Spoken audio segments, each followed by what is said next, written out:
వచ్చిన నిజమైన పరిస్థితి తెలుస్తుంది. ఆమె అత్తవారింట్లో భోజనానికి కూడా చాలా కష్టంగా ఉంటుంది. ఏ రోజు గౌరీ భర్త కూలి పనికి గౌరీ పచ్చడితో రొట్టెలు తినాల్సి. బాబాయ్ నన్ను ఈ విధంగా ఎందుకు మోసం చేసుంటారు? బాబాయ్ ఏం చెప్పారంటే నా భర్తకు 200 ఎకరాల పొలం ఉందని, ఇంట్లో డజన్ల మంది నౌకర్లు ఉంటారని. కానీ ఇక్కడ ఏమీ లేవు. గడిచిన తర్వాత కూడా గౌరీకి అర్థమవుతుంది తన బాబాయ్ మోసం చేసి తనని వదిలించుకున్నాడు అని.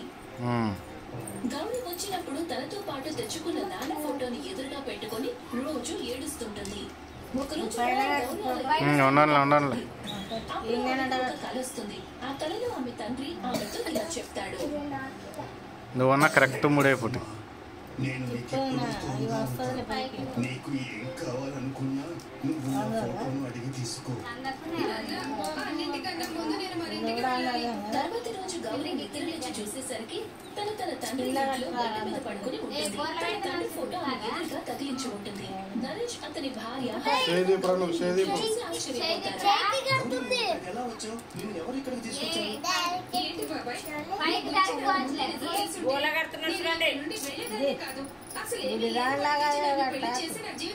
పైకి అనుకో అంగి పైన కట్టు.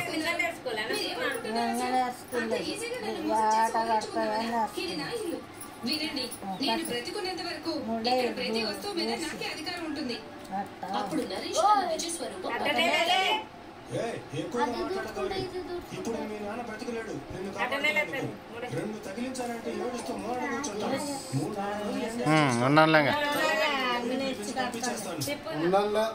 గౌరీ తన ఇంటికి చేరుకుంటుంది. కానీ తన బాబాయిని మాత్రం ఏమీ చేయలేకపోతుంది. ఇక్కడ చూడండి, బాబాయ్కి తన వాళ్ళంతా తోడుగా ఉంటారు. ఆ రోజు రాత్రి గౌరీ మళ్ళీ తన తండ్రి ఫోటోని పట్టుకుని ఏడుస్తూ పడుకుంటుంది. ఆమెకు మళ్ళీ కల వస్తుంది. నాకు సెక్యూరిటీగా 7 బాడీ గార్డులు కావాలి నాన్న.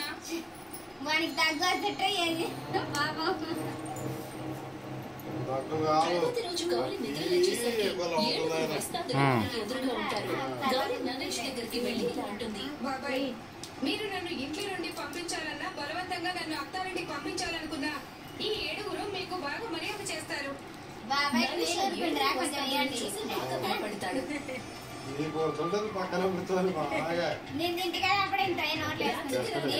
వస్తాదులు ఎలా వచ్చారో నరేష్ కి అర్థం కాదు.